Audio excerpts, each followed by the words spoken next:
लसो नमस्ते टासितेले सबैजनालाई मेरो युट्युब च्यानलमा वेलकम।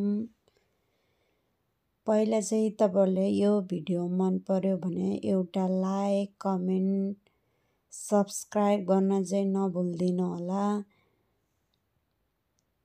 म चाहिँ तपाईहरुलाई एउटा मिक्स तरकारीको अचार कसरी बनाउने भन्ने रेसिपी लिएर आएको छु।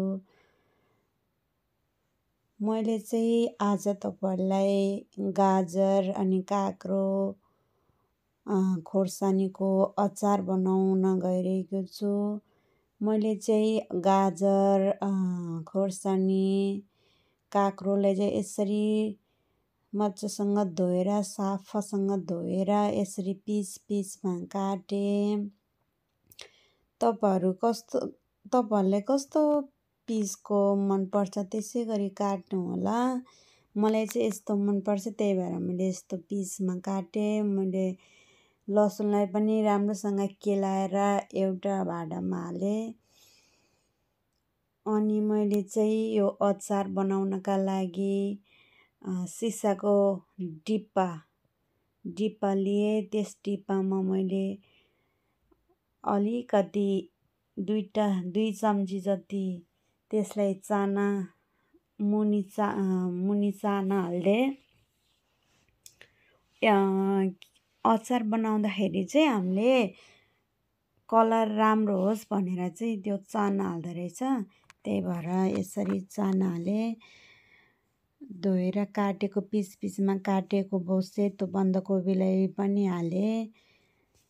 गर्दा गर्दै यसलाई पालो मिक्स गरेर बन्दाकोपी अनि गाजर त्यो खोर्सानी अनि बीच बीचमा लसुन स्टेपमा हालेर यसलाई फुल हाल्यो।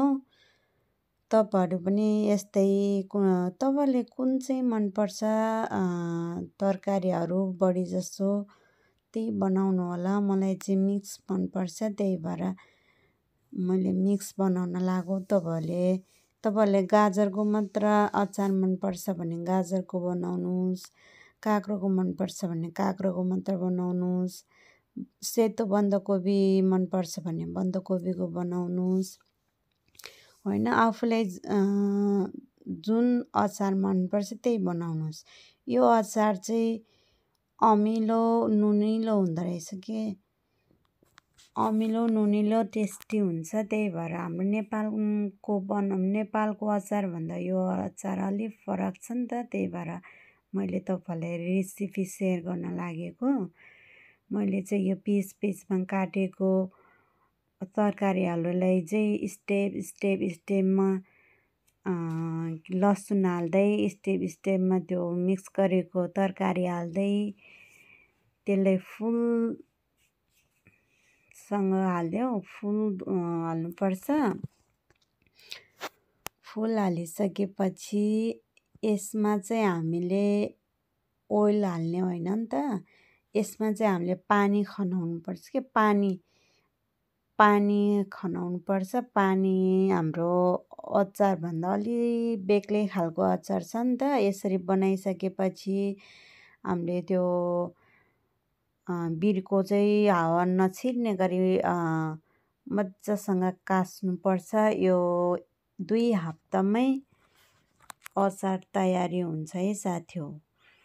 2 हप्तामा हामीले दिनभरि घाममा पनि राख्नु पर्दैन। नर्मल ठाउँमा राखेपछि बन्द गरेको त्यो बिर्को छ नि त त्यो बिर्को चाहिँ हावा छिर्नु हुँदैन।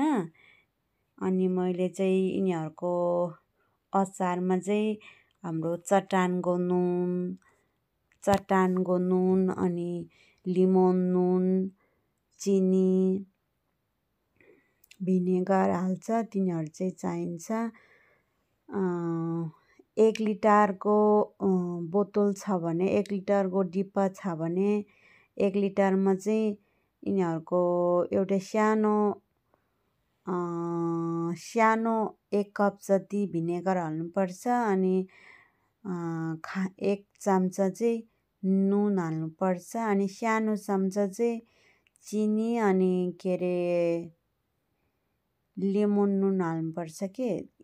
यो अचार बनाउँदाखेरि चाहिने भनेको चाहिँ भिनेगर, चट्टान नुन, चिनी, लेमन नुन मात्रै चाहिन्छ, अरू केही चाहिँदैन। पानी हाल्ने, मनतातो पानी हाल्ने त्यसमा। तपाईँहरूले मनतातो पानी हाल्यो भने चाहिँ अलि छिटो अचार तयार हुनसक्छ, चिसो पानी हाल्यो भने चाहिँ अलि ढिलो हुनसक्छ। कम्तीमा 2 हप्तामा चाहिँ रेडी हुन्छ यो अचार चाहिँ।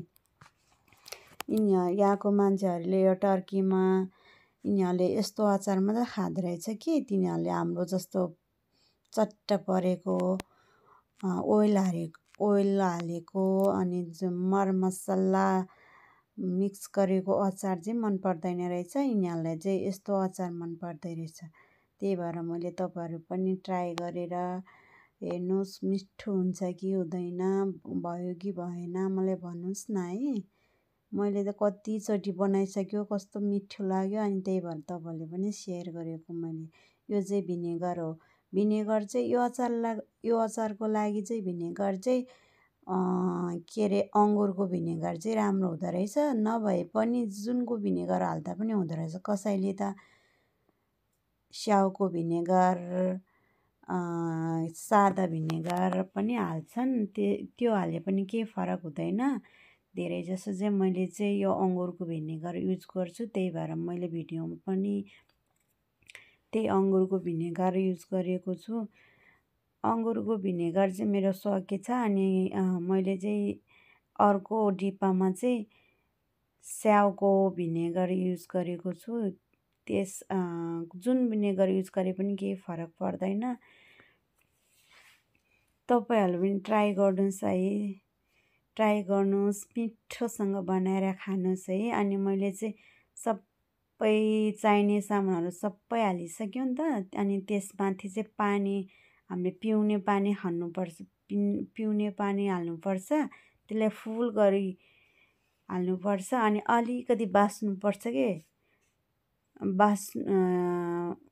के भन्छ, अलिकति थिच्नुपर्छ। अनि त्यसले हावा नजाओस् भनेर यो मुख चाहिँ अलि राम्रोसँग कस्नुपर्छ नि त। बिर्को हावा गएन भने त अचार मिठो राम्रो अमिलो हुन्छ नि त। हावा गयो भने अलि त्यति राम्रो हुन सक्दैन नि त। त्यही भएर